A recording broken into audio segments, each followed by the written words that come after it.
Welcome to So Many Receipts. I'm Shelley Sutton. And I'm Fleur Michelle.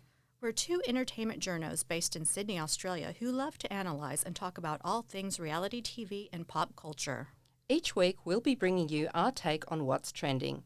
This week on MAFS, Paul's fake ChatGPT date, Meghan Markle's fake house, the hideous fashions on both Real Housewives and the Oscars, and more. So, let's get started.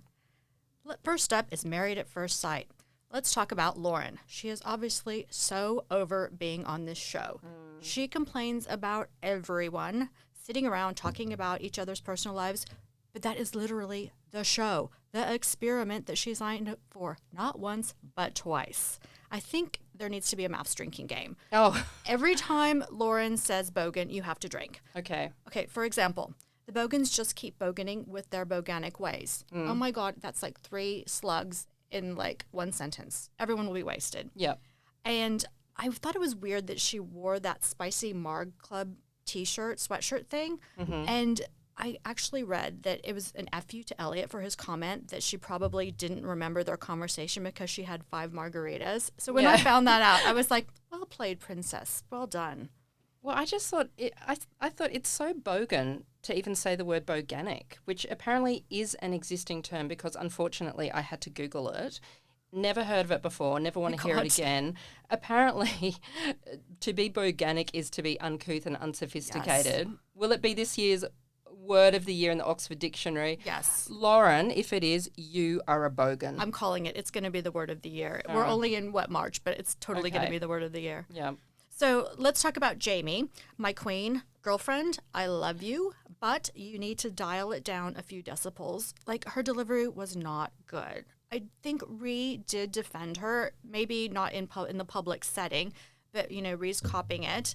And then Karina, whatever, meh. But I think everyone should be allowed to speak and not be shouted down and then pointed at by Jamie with her manicured red talon, Morena 2.0. Morena. Yeah, look, I feel Jamie is like this season's version of Dom Calaco from 2022 MAFS, the mouthy chick with a heart sort of character. So speaking of Dom, I did think of her this week because ever since Paul punched an innocent door in anger when he heard that Karina slept with a famous rapper, 9 have made sure that he received counselling while he was on the show. The experts gave him such a dressing down on the couch. However, I remember back to 2022 when Dom was there. In a fit of rage, she actually smashed a glass onto the floor at the retreat when she got angry with Olivia. That took my breath away because the glass fragments could have smashed into someone's face or legs, but I don't think anything was said to Dom at the time. It's like Lisa Rinna in Amsterdam talking about the husband smashing the glass. I totally agree. I think I think this is actually a teachable moment. Girls, this is what a red flag looks like. Paul punching the door, run. Yeah, exactly. And so Goss, more Paul stuff, there's been stories coming out that he's now quite insecure when he dates people because some of his former flames are now coming out of the woodwork and saying that. Most recently, he was messaging another girl in Perth post-show trying to get a date. So he obviously does not end up with Karina. Sorry if that breaks your heart, anybody that cares.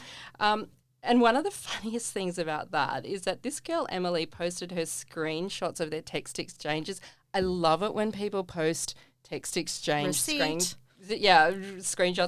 And Paul used ChatGPT to write some of his responses. So he typed into ChatGPT, write back a sensitive yet funny response. And ChatGPT gave him the response. But instead of deleting the line about write back a response, he accidentally left that at the top of the message along with the response. It never even occurred to me that you could actually use ChatGPT for dating responses. Oh my God. Like, seriously, like, he can't even, like, create his own banter. It's just like... Well, he is French and English isn't his first language. Like, he should actually just speak French because his bogan Australian accent, his boganic Australian accent is awful. Just speak French or have a French accent. But, like, honestly, as journalists, can I just say, people, please proofread your text. Absolutely. Even maybe they should ChatGPT them just to be sure. That's true. But don't leave the line in. Yes, exactly. everyone's learning their way Yeah, with ChatGPT. we're all learning our way with ChatGPT. Yes. So, like, another show everyone's talking about this week is With Love, Meghan. Like, I really tried to watch this show with an open mind, and I just found the whole thing really confusing. So, like, when she began, like, the first episode, she's talking to someone off camera, and I'm like, who is this? Is she talking to Harry? No, it was, like, some producer she's making coffee for. Then I'm like, oh, Meghan's in her kitchen. But then I find out it's actually a house they rented that's down the road from them in Montecito, and they rented it for filming because she wanted her own house to, you know, be a sacred space where she cooks for her children and her family, and she wants to keep that private. But it's like, okay, so you're in some rando kitchen, and then it's like, okay, so is that your garden that you're going out in? And then it's like I don't know, is that if that's her garden? And it's then, a fake house, but possibly a real garden. Yes, and are those her bees? Like, I don't even know. So it was just really confusing, and I did watch the second episode as well, which is fantastic, and I love Mindy Kaling, and I do have to give her credit because she was really trying to make it seem like this was like a fun girlfriend hang, but they just didn't seem like real friends, and like Mindy was trying to be funny because she is hilarious and lighthearted, and when she was asking Meghan about her lewk, like Lewk, and Meghan had no idea what she was talking about and just kept repeating, Luke. Yeah, it was like it was an in-joke between them, but Meghan wasn't in on the joke. No, she has no idea what the slang, like lewk or farshun, like she has no idea what that meant. And I was just like, she's not one of us. She has no clue. And then the exchange that everyone's talking about is where Mindy referred to her as, oh, Meghan Markle loves Taco Bell. Who knew? And she's like, well, you know, I'm a Sussex now. And I was like, Mindy was so gracious about it, but everyone else was just like, oh, my God. Yeah, maybe they just met last week. I'm not sure. Yes. My take on it was that first up, everybody's probably low-key terrified that Harry's going to burst through the door any second because I think they would all just lose it. This is her guess. Maybe Meghan would lose it too. I'm not sure. And my feeling is it would be so easy to take the piss out of this show. But look, I didn't mind it because, well, it actually reminded me of Better Homes and Gardens, which I don't mind. But I don't know why Netflix are calling it a reality series because it's not. It's a lifestyle show. It's a bit of cooking. It's a bit of crafting, flower arranging. There's a few fluffy sentences exchanged with these alleged friends, but they're not in-depth conversations. I do get that, though, because if they were going to be big, deep and meaningfuls, it would just be fodder for negative press. Yes. She's already getting negative press about this. We knew she would. I agree. It's better that she just keep it simple and talk about making candles.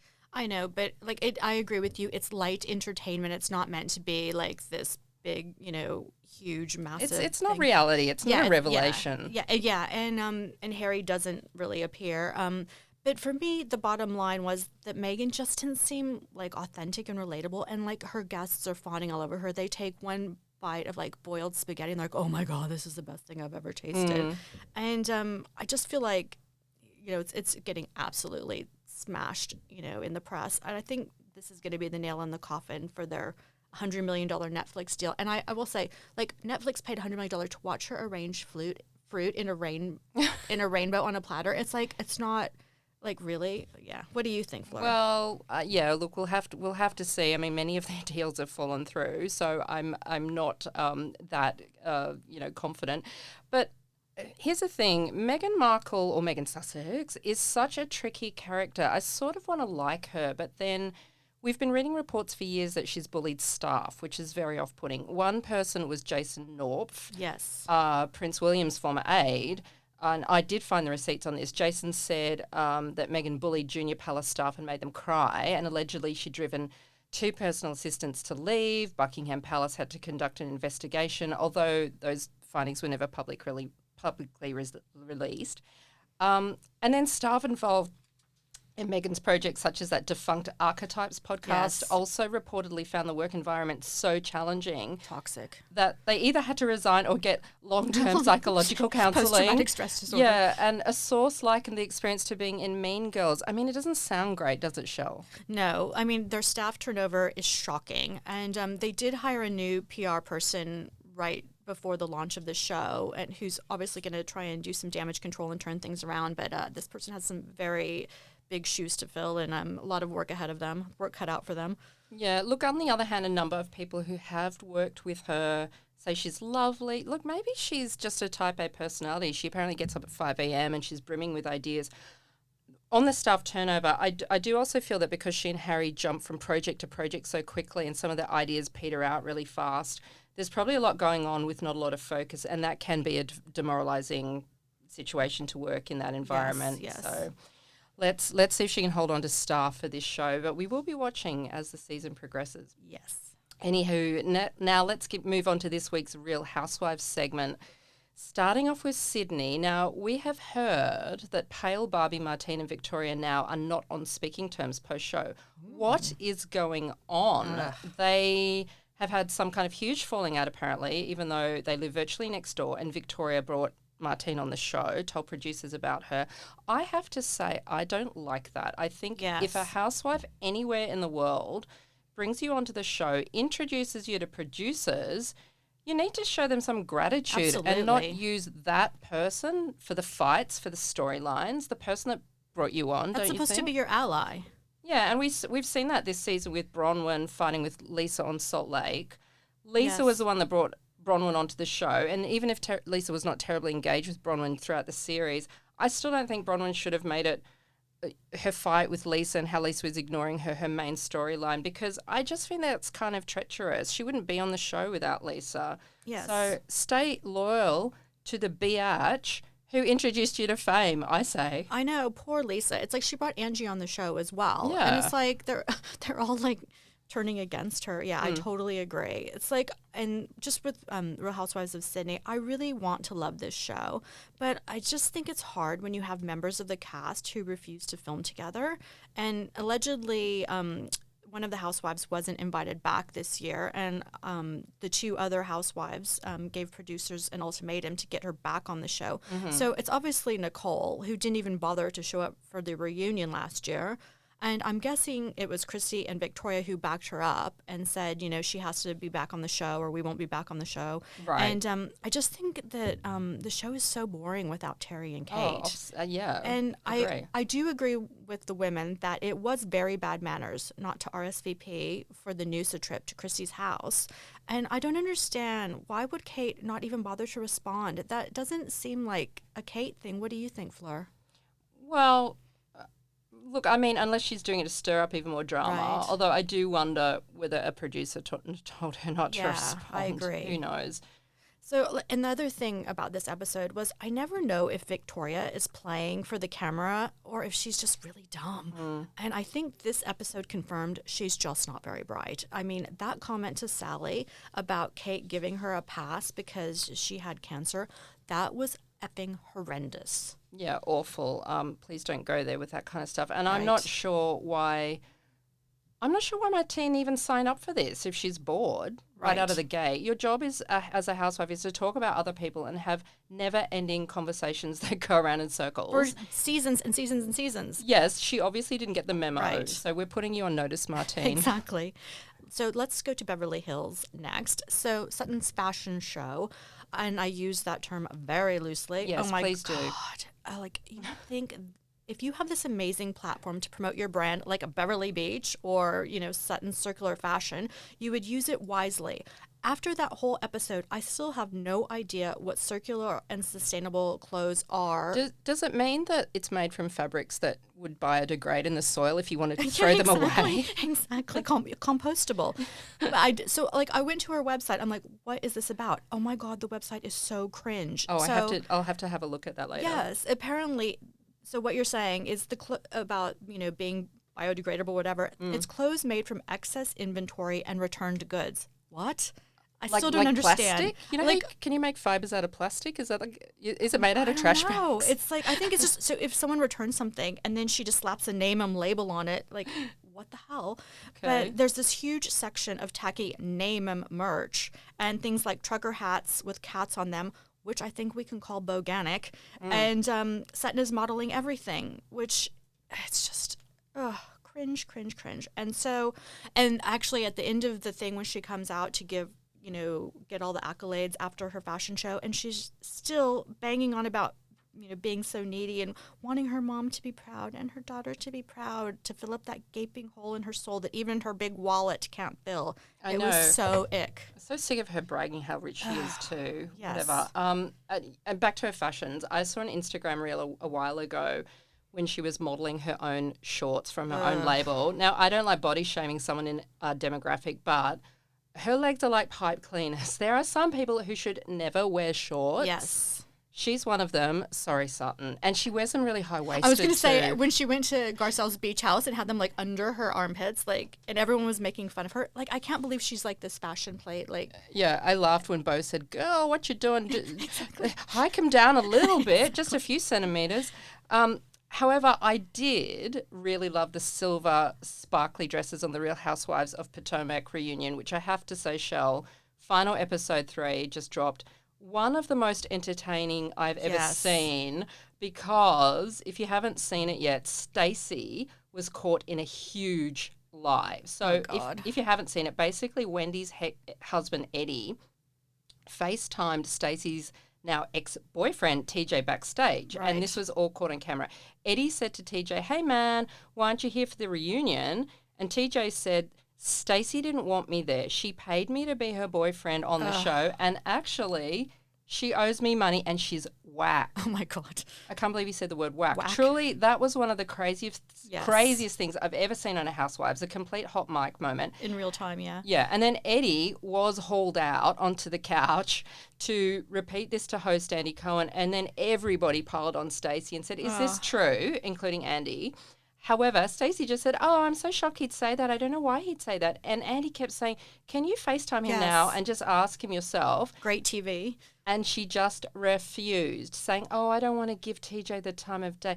Busted, So busted. Stacey. The ladies were then saying, well, we can't trust you now. You're on the show to be authentic. Why pay for a storyline? This is, Shell, so interesting, because we often wonder how authentic storylines are on reality shows. This was so deliciously uncomfortable to watch. I really don't know if she's going to be back. Oh my God, talk about receipts. Like, this was happening in real time. And I think, like, this guy, TJ, I think he just thought he was just, like, chatting to his buddies. And I don't even know if he knew he was being filmed. But I was watching Andy's face during this whole exchange. It was hysterical. He was like a kid in a candy shop. Like, this was happening in real time.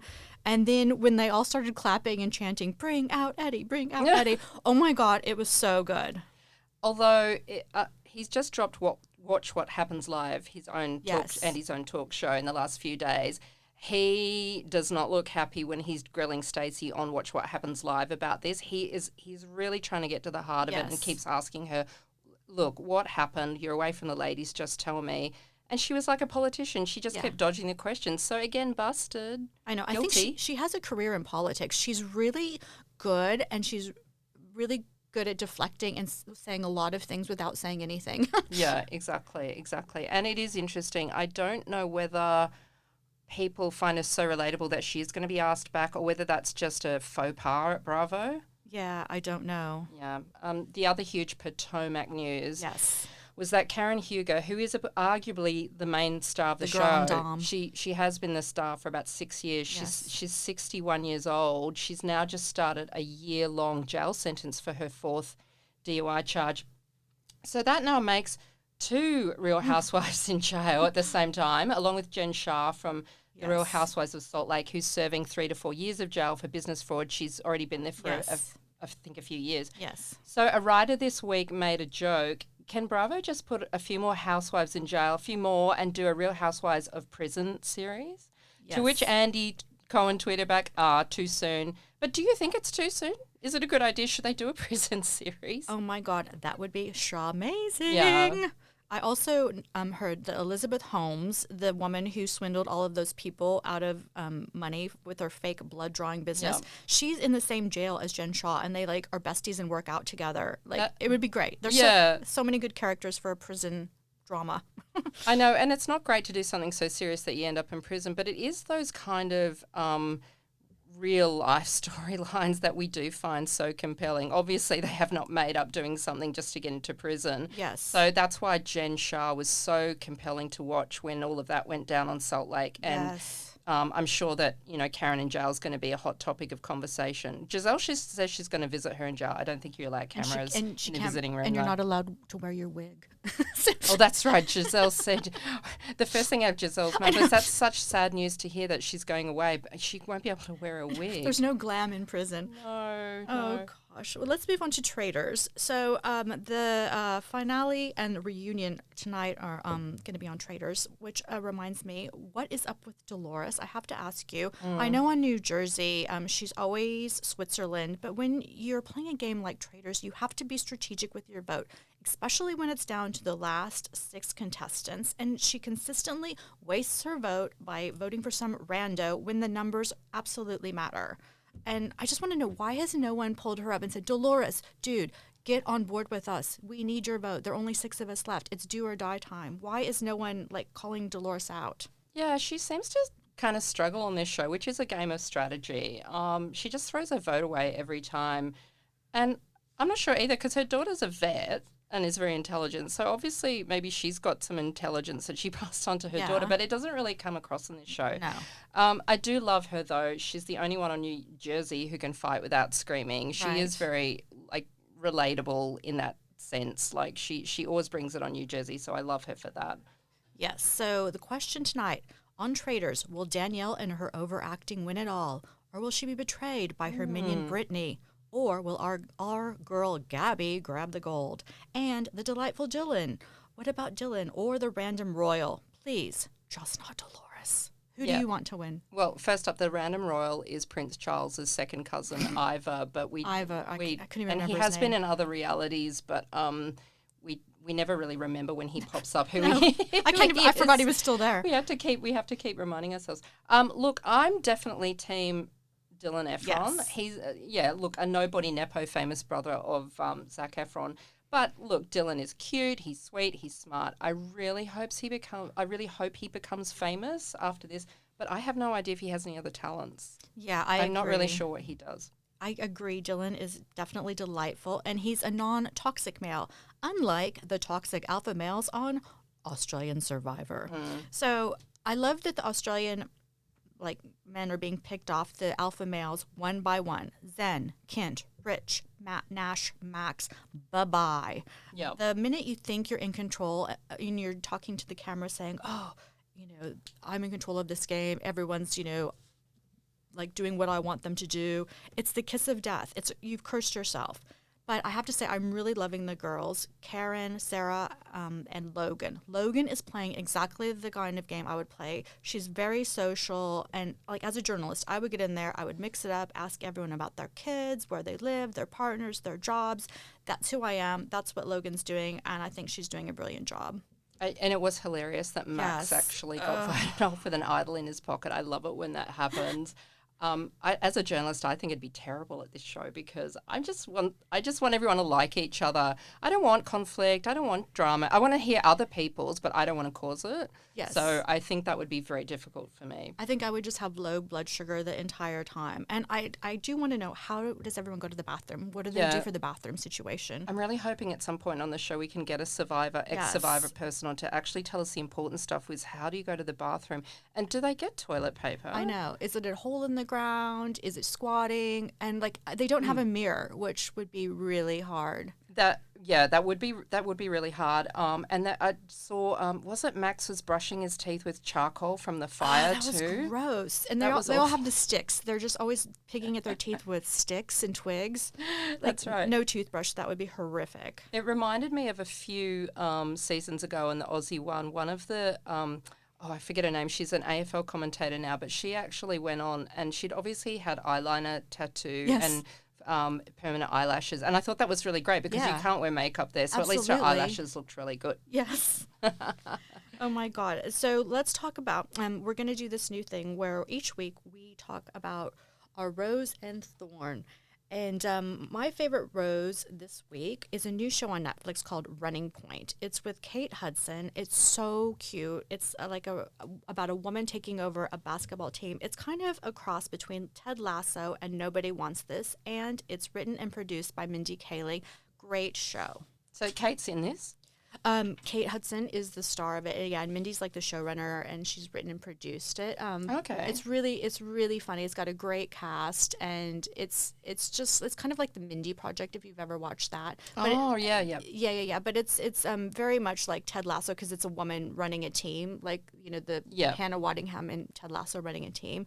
But I just really loved it, and my thorn this week would be, to me, more losing the Oscar to 25-year-old Mikey Madison, which is literally the plot of The Substance. I'm absolutely devastated.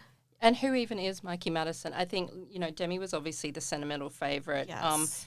Maybe, look, I haven't seen the Mikey Moore film. It was Amora or Anora. Anora, yeah. I haven't seen it, so I guess I'm not really sure what I'm saying but like, so she was great and deserved it. That's great. But do you think that maybe sometimes they give things to them like this? They were trying to give it to a younger person to kind of create a new cult of like young stars coming up, and maybe, Demi, I mean, she is 60s, right? Maybe it's better the baton gets passed on to someone. But I think like for an Oscar, I think it was a body of work they were kind of awarding her for, because she's been in the trenches, and this is her, everyone loves a comeback.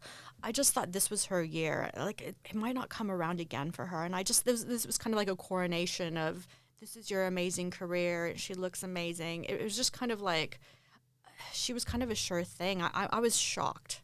Yeah, and her face said it all when she didn't get it. Yeah. I can't remember what the lip reader said when she... I think she said nice. Oh, right. Oh, she has to say something. Yeah. Oh, I could feel the disappointment radiating off her. I think we all just thudded, because everyone, when she was announced, everyone's cheered for her when her name came up. Yeah. So it is one of those sort of for sure. moments. So sorry, Demi. We loved you in About Last Night and To Know Most Fire and every single other thing that even didn't deserve an Oscar, because we just love you. Look, my rose is the American Manhunt O.J. Simpson 4-part series on Netflix, a jaw-dropping series that you actually recommended to me, and I'm so glad I watched it.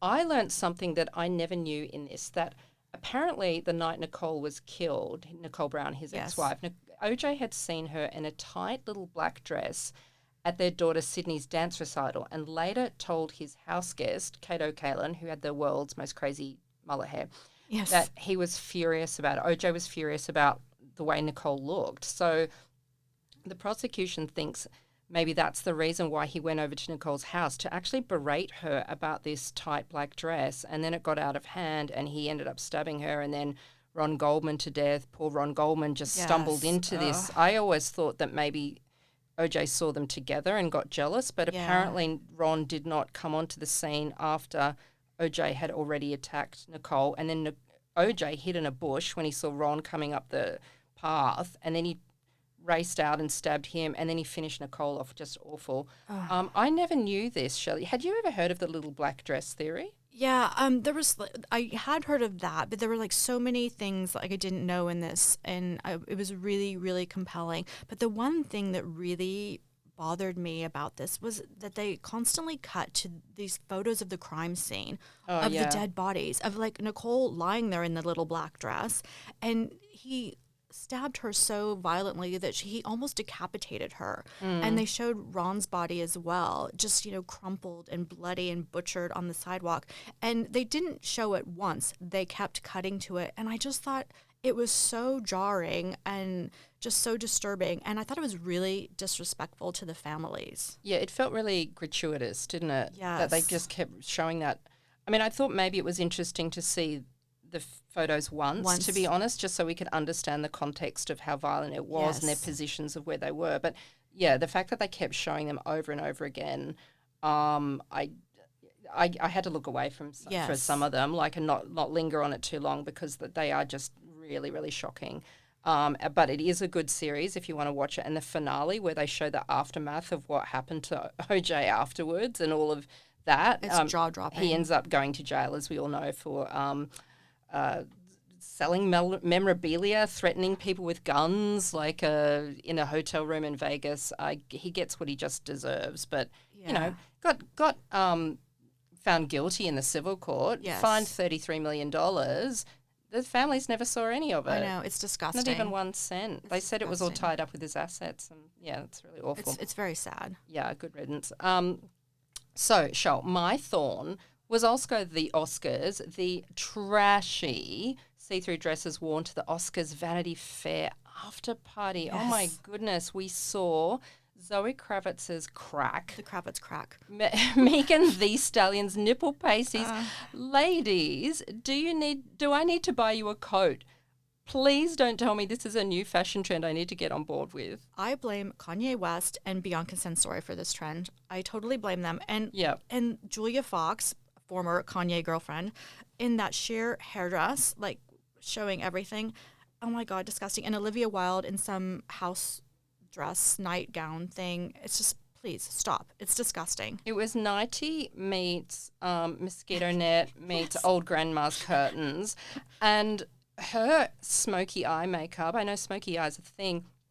It made her look really tired. She actually did look like she was in a nightdress and she just got out of bed. Yeah. Julia Fox's hair dress looked like it was pieces of hair like that you find in a shower drain, and they were strategically placed on the nipples and the nether regions. That was maybe that's high fashion. But I never thought that the Vanity Fair, after party. It's not the Met Gala for kooky dresses, or is it for kooky outfits? I actually love Julia Fox, but I just think like everyone's outdoing themselves, like, and how instead of how low can you go, it's how bare can you go, and it's just like stop. Yeah, because now we have seen this, like on Southern Charm. Madison, who I love, turned up to something just the other week, and she was wearing. It was quite a nice dress. It was a black floor length dress, but the skirt is completely see-through, and you just see the body stocking. So it's you fit into a body stocking, and there's a sheer skirt attached to it. So, and lots of people are wearing these kinds of dresses now, where it's like a pair of, it's almost like high-waisted panties, and a bra, and then everything else is sheer. Or Chrissy on Real Housewives hosting the Noosa party. You know, when Victoria gets out of the car, she's like, "Oh my God, Chrissy's naked." Yeah, it was like a black, but that wasn't an all-in-one dress. It was a black bikini, but she just had thrown in the see-through bathing dress suit over it. But it could have been all-in-one, but it did not look. Even with people who look good and they've got a good body, I don't think it's flattering. Yeah. I really don't. And we do have people like Bianca Censori to blame for popularising pretty much that was apparently a dress too that she wore on the red carpet of the Grammys, but you could hardly see the outline of it, right? Yeah. It was like really, really horrible. But you know how tell me this trend is over. I don't know if you own anything like this. Remember the dress with the cutouts kind of craze? Yes. Is that still a thing? I do have a few of them, but I'm hoping that we're retiring it. Has that progressed to the naked stuff now? Yeah, I think it's just progressed to naked. Okay. Are you going to get like one of the body stocking ones where we can see? No, thank you. With a high-waisted panty one? Not unless I get lipo and like full like personal trainer or something like no. It's just this is just not a good look unless you have zero body fat. Yeah, and thank God we're heading into winter here anyway in Australia, so maybe we don't have to see it anywhere on anyone for another 6 months. Please. Yeah. So look, that's it for another week. Thanks for listening. I'm Fleur Michelle. And I'm Shelley Sutton. Join us next week for So Many Receipts.